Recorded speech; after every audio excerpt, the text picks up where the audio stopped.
In this episode of Behind the Boss, we catch up with Joshua Kissi, a Ghanaian-American creative entrepreneur with a speciality in photography and filmmaking. Since launching his photography career with his blog, Street Etiquette, Kissi has gone on to helm his own creative agency. Much of his work centers around the exploration of identity and widening the breadth of voices that are heard in and around the creative industry. Stay tuned as we dig into a conversation with Kissi and his experiences carving out his own space in the creative world. Joshua, welcome to the podcast. Thank you. How are you? I'm doing well. You're a man of the image. Tell me, Yes, let's go right back. so. Tell me about your first camera. My first camera I received, it was a Canon, I think it either was a 70. I got it after working at an amusement park for the summer. Yeah. I saved up my money to buy a camera. So it was one of my goals to be able to work that summer of high school, to be able to get a camera and start photographing people in my community, start photographing friends. And just like, I knew that a camera was a way to kind of have its own sense of having a digital passport. You know what I mean? It's a way to travel. It's a way to, photograph people. It's a way to like celebrate. It's a way to like create reference points. So that was kind of my goal at that point. I wanted to get a camera. And I got one and it got me in the right type of trouble. Like I got suspended for school for like having a camera. Yeah. And the school I was going to was obviously very ratchet and a lot of things going on. I photographed and videoed some stuff and the principal found out and they're like, who put this on the internet? And went viral on YouTube at that time. Wow. This is like 2006. Was the content The content was definitely questionable. Okay. But it was our reality. It was the reality of the school we were in. So it was the only time I got suspended in school. Photography has got me in good trouble, you know what I mean? And capturing the moment and the image in a lot of ways. But for me, it's always about celebrating the present, you know what I mean? And being able to photograph and film is ways that we do that. So since I was a kid, I was kind of always involved in visuals at some point. Who were your earliest subjects?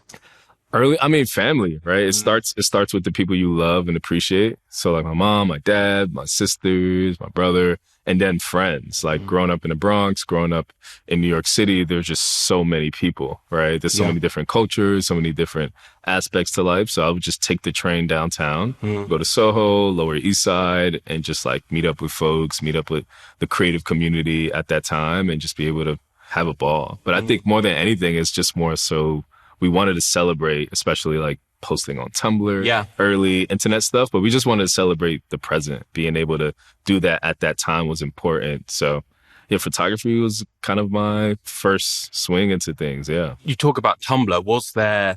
were you showing the work? Yeah, was it about Tumblr? Yes, it was Tumblr, and then we eventually developed our own kind of platform and website. So the Street Etiquette, that was the platform, and then it turned into an agency. But when we first did it, we were just having fun, right? And then eventually companies saw that stuff and they're like, hey, we want to hire you to photograph and style and art direct this thing. Yeah. So our first job, we were like 18, 19, we worked with Nike.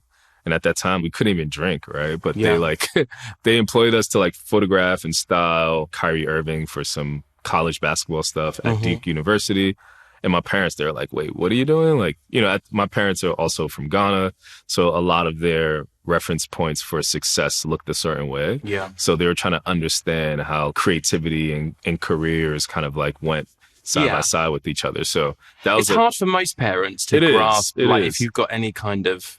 Yeah. And this is 2008, modern. 2009, 2010. Yeah. Like there isn't any Instagram influencer market. There's none of that. There's no reference point. So I was just like, trust me, this is going to work. Trust in the vision. And were there similar platforms to Street Etiquette? Or... At the time, yes and no. I think we were just doing that at a certain space and pace. We're posting every week. There was a ton of viewers and commenters.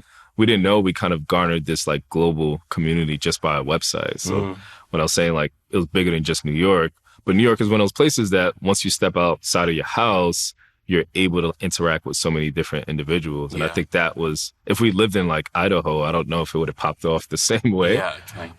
You know what I mean? Unless we were doing like farm attire, farm outfits and photography, who knows? But I guess in a time before Instagram, yes, people were looking at what other people were wearing via Yeah, Tumblr. social media, Tumblr. Yeah. Like Tumblr was a major thing. Yeah. To me, Tumblr was like my art school. Like I didn't go to art school. So Tumblr was a way to research, you know what I mean? A way to celebrate, a way to curate, understand what curation is, being able to look at work and be like, oh, this feels like what I like to do. And it's from the 1960s. Yeah. What does that mean for work today? So I think a lot of that opened up for me within my perspective and understanding like, oh, I love telling stories. What does that look like? Whether it's still or it moves. I love those aspects. Yeah, I was going to ask you what you learned from being Gen Tumblr. Gen Tumblr. I mean, community is one. Yeah. Community, like I was saying, curation. Yeah. Celebrating creativity was also another part of it. And the fact that it had nothing to do with numbers, right? Like social media today is very much driven by how many followers you have, the count of that, all those things. I think at that moment, it was more so about who you were connected to and the vision you have more than anything else. So Tumblr was like a university of its own, like the internet in itself, right? So that gave me a lot of ability to be able to relate to different people and just kind of create. It was like a boot camp, creative boot camp. Yeah, how much of that has kind of stayed with you into your... I still go back there and look at old images. It brings back a feeling, you know what I mean? Because that's like over 12 years ago at this point. So I think for me, being able to, like, I never went to art school and looked at art as like this thing in a box. And sometimes I feel like that helps you because when you're in a space, you're not super overcritical of yourself because you're not thinking about critique. You're just thinking about the fact that you're a doer and you want to do, right?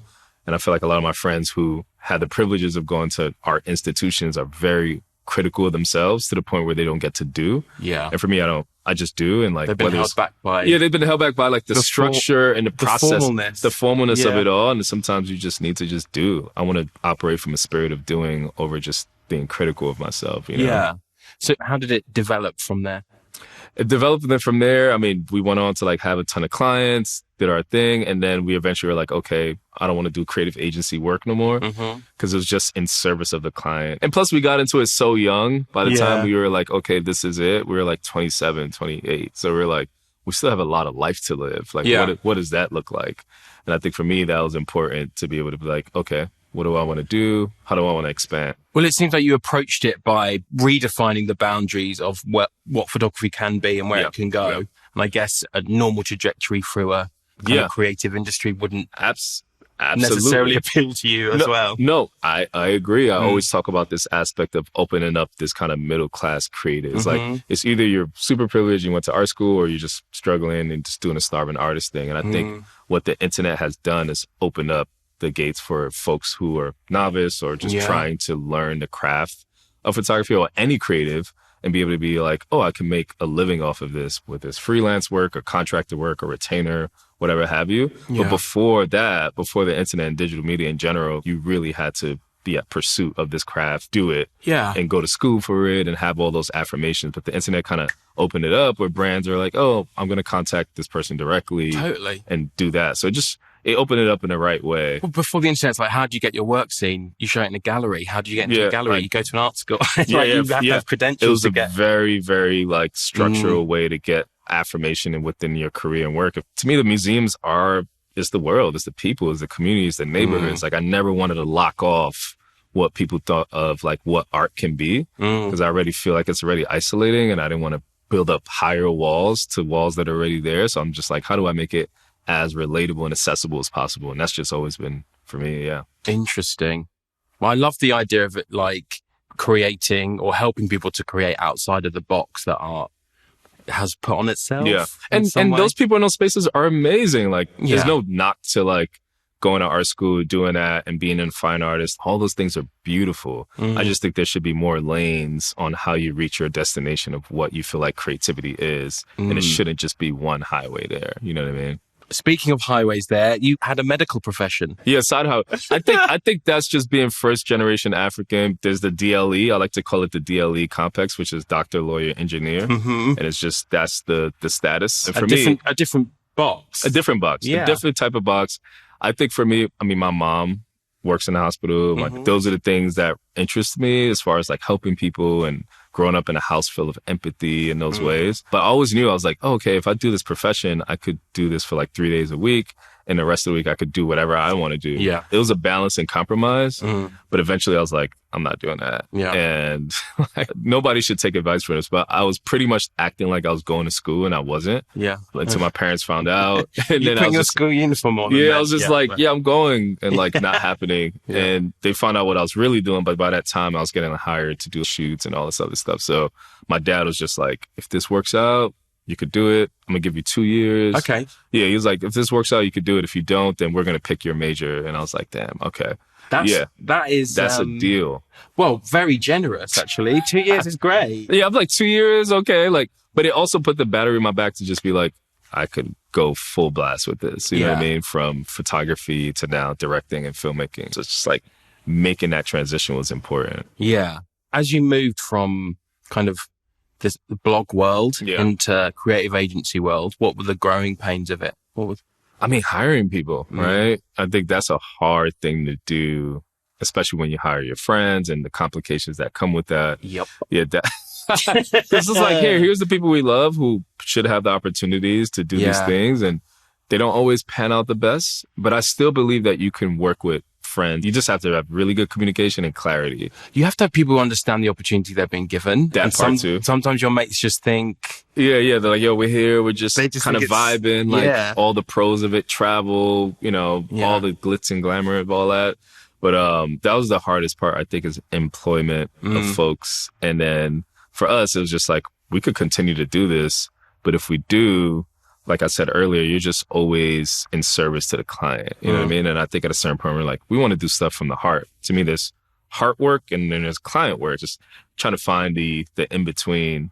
But in general, when you really look at it, like you're always going to be in service to someone, whether it's yourself, community, client. You never just operate in your own. So it's like, what are you doing it for and why? What were some of the kind of hindrances to launching it? In general, the hindrances, there's just nothing like it at the time. Yeah. Not having a reference point is tough. It's hard to be able to do something that you haven't seen being done before. So I feel like that was the hard part of trying to get the vision out there. And like the fact that the industry is always changing is one thing as well. It's an ever-growing industry. So going from that, have an agency and then be like, okay, we're done with that. Chapter close. What does solo work look like? What do I want to spend my time doing? Like starting Tonl, starting all these other things. I've always just kind of been a project starter. I just like to start ideas and hopefully they grow into things. But I think part of that is about your guts, your instincts, courage, right? And guts, yeah. Cats don't just magically fall on their feet. Well, they do true. a bit. Yes and no. This is true. Yeah. I mean, yes, if I could be honest, I was just very selfish with my time and what I want to do. And I was like, I don't want to get into any relationships. All I want to do is do this. Yeah. Because I always felt like things would just be a distraction. Up until when I'm 18 to 25, 26, I want to make sure I'm solid in this space. Yeah. Because it's not like there's folks behind me or folks in front of me. Like you're going into a room and trying to create a lane that hasn't been created, right? So it's a lot of pressure in that space. And it's also like proving to yourself, your community, whoever, that it's possible. You know, 33 now, a lot of younger creators are like, oh, like he's the guy I saw when I was in 6th grade or 5th grade. Like, so I think it's important to always just open the door for others. And that's what I've tried to do. I'm like, hey, it's not just about me finding success within telling stories or creativity. It's just, I want to make sure the kid that's coming up behind me also has that experience and you know what I mean? Yeah, just that accessibility. Yeah, there's that saying you can't be what you can't see. True. So you have to be visible. Got to knock open that door, go right in and just like, don't close the door though. Yeah. Keep the door open. Tell me a bit about Tonl.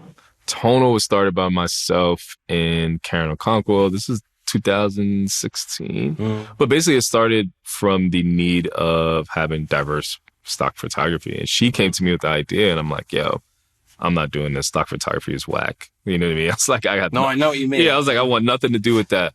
But she was like, well, if you think about the art of it, if we introduce it in a very curated way and the story is more about the story, less over like the stock element of it. Yeah. There's something important there. And it kind of blew up from there, where I think a lot of people were like, why doesn't that exist again? You know what I mean? It was sort of a very simple idea.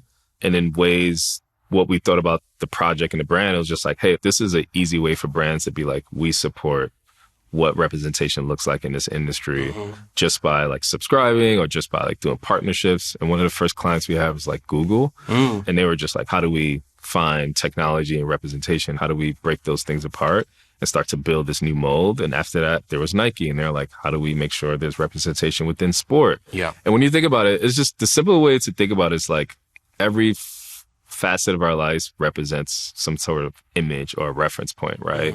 Whether it's family photo albums, whether it's billboards that you see, whether it's ads on your phone, imagery is everything. It's everything that we kind of like, it's like kind of our hieroglyphics, right? It's is what we choose to be like, well, this happened in this time because this image sensed it, right? So for me, I knew that an image will only become more and more important, even though there's more and more images, because like, you know, image literacy is up because everybody has a phone and everybody could take a photo. And that wasn't the case back in the day. When photography first started, you had to be very privileged to be able to take one photo. You know what I mean? One family being able to take one photo said that family had a lot of money and they're part of that 1%. But now photos are everything. You know what I mean? They're very much a fabric of life. So in that time, we understood that like, hey, if we change the reference point of what diversity and representation looks like in the market, whether it's billboard or brochures or whatever, that helps the next generation have a different reference to what is the norm and what isn't the norm. You know what I mean? It just feels like it filled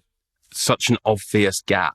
That's like what I'm saying. I was like, if we didn't start it, somebody else would have. And it was just one of those things where it's like, okay, this is the right thing to do. We were affirmed very early and continue to grow like at a crazy rate. Do you think street etiquette instigated changed the way that other people were doing stuff? Oh, absolutely. I definitely think it's impacted things. But like, I mean, even the last 2 years, right? Pandemic and all, like, I feel like time exaggerated stuff. Like, it's just like super quick. Yeah, it's crazy, and, like, at the moment. People have made moves that they wanted to make. The last 2 years have been a decade. We won't know what that really means until time passes and we're like out of the moment in a sense. And I think because we're still in it, we're trying to figure it out. But the industry itself, I think it's changed. I think the bigger question is asking, like, has society changed? Has this country changed? Like, because like the art part of it is just expressions of what we live, right? Has this country changed? I don't know. Some things have changed, but some things haven't. You know what I mean? It's a reaction to its time, right? It's a reaction to the time. So I'm just like, some things have changed systematically that are put in place, right? But some things are just expressions of others, and they'll continue to be within that space until we reach the next chapter. So I like to think, yes, the fact that there are more Black and brown creatives and representation in spaces, for sure. But like, sometimes some things don't change as well. So it's just like, you're finding that dance and rhythm, and everybody's trying to find it, because brands are more responsible, because they're like, yeah, like, you know, we're on social, we're like connected to people, et cetera, et cetera. But that comes with a lot of responsibility to make sure you're doing the right thing. It's hard. We're in a space right now where it's like super critical. Everything is on the line at all times. Yeah. And I think before it was less of that. So diversity is becoming something that people are able to do visually. Yeah. Visually, that's for working. Sure. That's working. But the systemic change. That takes. That's behind closed doors. That's behind closed doors. That's different kettle of fish. Definitely. I agree. I was like, you know, I feel like Tonl's already inspired a lot of change. Within our first year of launching, you know, the Gettys and the Shutters, like, they all reached out, obviously, trying to inquire about what we're doing and how we're doing it and all that good stuff. So I think it's already given those companies that had the space and real estate of like imagery to think different and be like, okay, we have to be better. So there's already that call to action, because like people are mentioning, oh, if Nike or Google or whoever's working with Tonl, then like we have to up the ante on what we're doing. So I think it's had that great impact, and it's going to just continue to do that in different iterations of the world, hopefully, on what imagery looks like. So it's just a perfect storm of a project. It is a perfect storm. I'm always thinking like, okay, like, how do I start projects or brands that are like outside of me, but I'm passionate about, and like imagery and representation and creativity, like all those things I'm very much passionate about. So it gets to have a life of its own. So I think that's important, but it is the perfect storm of things to happen, especially, I mean, we started in 2016, and then in 2020, June of 2020, America was, I mean, the whole world is, you know what I mean, actually having this awakening, racial awakening, civil awakening, like all the things happening. So many brands are like, we got to work with Tonl now. You know what I mean? Like they just came out the woodworks, you know what I mean? Yeah, of course. Because of everything that was happening. There were some brands who were obviously there prior, but I think like, you know, society and how people live and what we aspire to be kind of influences these things we cannot predict. Like we didn't know June 2020. It's unfortunate that it happened that way, but we didn't know that it would occur. How has it felt to collaborate with big brands like Apple and Nike? Like, what do you feel? What's that relationship like when you get to bring the way that you work to such kind of super conglomerates? Yeah, I think now, especially being a commercial director and bidding on jobs, and working with agencies and working with brands, you put so much of your heart into this stuff, right? You put so much of your heart into it and you just hope that other people do the same. But it's so hard because I think about it, I'm like, folks wake up, they brush their teeth, they shower, they clock into their computer, they do their job as the CMO or the project manager or the art, you know? And it's like, if you're not living it, I won't hold that same expectation over them to understand the work 100%. And I think for me, that's always something, especially in this age where it's like diversity, representation, creativity. We want these stories that we know we can't do without these expressions of them. Some of the things that may go to it may contradict itself. And for me, I'm like, if you're not living 100% within the space you want to create from, or the creativity or whatever, as an employee of a company, sometimes, you know, like it just creates tension. There's that natural tension over like somebody wants to make heart work with client work. And sometimes that's always just the hard part. Like there's always going to be some sort of brandability. I mean, we're all operating off of the spirit of capitalism. Like it is what it is, right? Yeah, it is. But sometimes to try to create like empathy driven work, hard work within capitalism is so hard to do because you're always trying to sell a message, sell a brand, sell a thing. For me, I'm like, if whatever best serves the story is the answer, right? Yeah, you have these SKUs and you need to like sell these units of this thing, but whatever best serves the story is going to naturally have people be interested in whatever the product is, if it is that. But I always feel like product-less stories are the ones that do their thing. You know what I mean? But but that doesn't. There's a moment for it. There's a moment. That doesn't necessarily pay the bills for the folks to be able to do $1 million commercials and all the other things. Like this year was the first time I did a Super Bowl commercial, and it was amazing. It was great.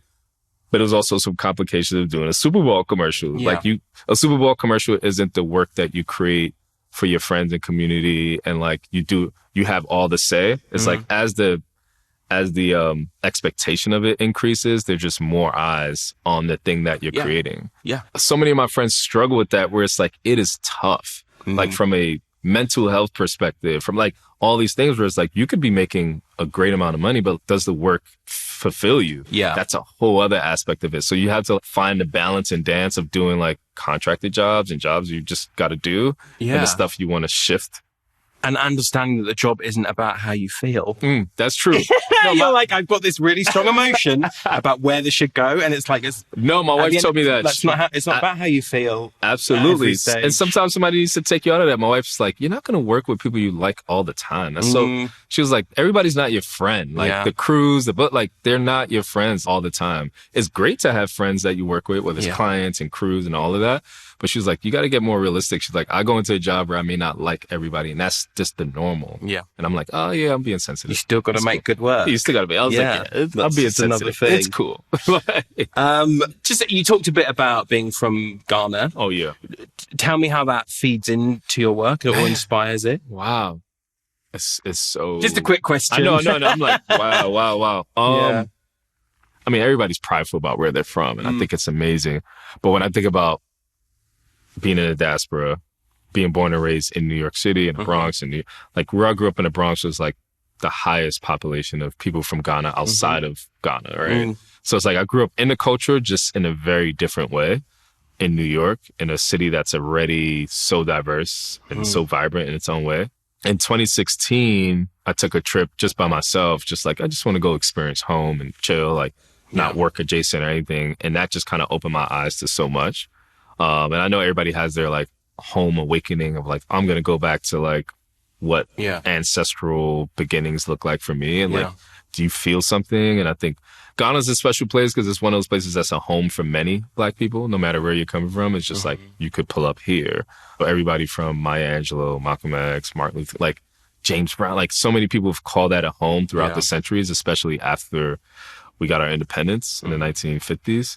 That's opened up such a metaphorical home, a physical home. There's all these things that are going on now where it's like turn up in Ghana in December, parties, all that stuff, which is cool. And you're from the UK, so you're very familiar with, how the diaspora operates. You know what I mean? Yeah. So for me, it was like going back to the beginning of it all when I took that solo trip, and it just sparked all the things from Tonl to like how I want to create further. For me, it's like the diaspora is important to me. Like, no matter where you come from, the fact that you have this multi-layered experience, and whether it's your identity or the language you speak, the religion or whatever it is, like having that layer is almost like a superpower within itself. Yeah. The rest of the world may not know it, you know what I mean? But like, that's a superpower. And for me, that was important to be able to implement within my work, because my work has always looked a certain way. Yeah. It's regal, there's excellence, there's all these elements. And I think because of that lineage, I've been able to see, from a cultural perspective of how we show up in Ghana, which is like very regal, a lot of colors, kente, gold, and like just how you show up. And I think Black folks love that. We just, wherever we're at, no matter if you're like in Brazil, in Compton or Johannesburg, or in Colombia, in Medellin, like wherever we've been able to be transported across the world, there's that sense of like, it takes a village, you know what I mean? It takes a village, and no matter where you're at, you find those spaces. So Ghana for me it's in my work, you know what I mean? In a lot of ways, and the way I treat skin tone, and the way I treat the lighting, I really just always want to create in a way that just exemplifies that, if that makes sense. But yeah, Ghana is a physical place for me where it's like food, parties, celebration, culture, all those things. And then there's this like artistic kind of character in this own way where I'm just like, this represents a home in so many different ways creatively, and what that looks like. How do I build that home for many and for all? Yeah. So that's what I've been trying to do in my work, or trying. Great. Doing with my work is creating a home for folks, for people to feel, seen, heard, and understood. That's all I've been trying to do from the beginning. I'm just like, diaspora, people, communities, those things get me riled up when I'm realizing like stories and art could impact communities and people. That's amazing. I think having photography or filmmaking or directing is a privilege, because usually like the stories I heard were all oral. As African and Black people globally, like the stories you carry are oral. So as soon as you lose that oral story, then things can't be passed on. So I look at filmmaking and photography as ways to have these different reference points of oral stories that you would tell, your elders would tell you, you know what I mean? Or whoever would tell you over time. Like, I still want to have that element of intentionality within the stories I'm telling. I'm like, how do we make sure we're still having this very griot perspective on like, no matter where you're at in the world, you're hearing a story and being impacted by it. So yeah, I think for me, like the storytelling and creativity is more of a collective community thing, and not have to constantly undo the work of being born and raised in a Western concept where it's more about me, it's more about the individual. The rest of the world doesn't necessarily work that way. Yeah. So it's just like, it's me here because it's capitalism. There's all the things, there's all of that. So I'm constantly undoing the work to get to the core of what I want to do, which is community, and like to think more of the collective. Just because I create something doesn't mean I own it. I just have the privilege of sharing it. And in the West, it's like, no, you created this story, you own it. You know what I mean? It's your idea. Like, you're brilliant. You're like, but as you move yourself away from the Western concept, it's more about community. Like if you share a story, you don't own it, right? You just have the privilege of sharing it. Yeah. Just because you told the story doesn't mean it's yours. I'm undoing those things as I approach my creative process, and understanding the camera is a powerful tool, but it's also been used in ways that hasn't always been beneficial for people of color or Black folks in ways. So being behind the camera comes with responsibility, and I think people forget that. Yeah. Whether I'm in front or behind, I'm like, there's a responsibility. You're not just operating a machine. You know what I mean? So, yeah. In 3 words, what are the traits you believe make a good boss? That's a good question. I think I equate being a good boss with just being a good person. And being a good person is so elusive and so fluid. You know what I mean? It's just like, it depends who you ask. But if I had to say, I think empathy is amazing. being able to understand people, even if it may not be your walk, may not be your talk, may not be your thing, I think it's really important. Communication. And the last thing I would say, intentionality. Knowing why.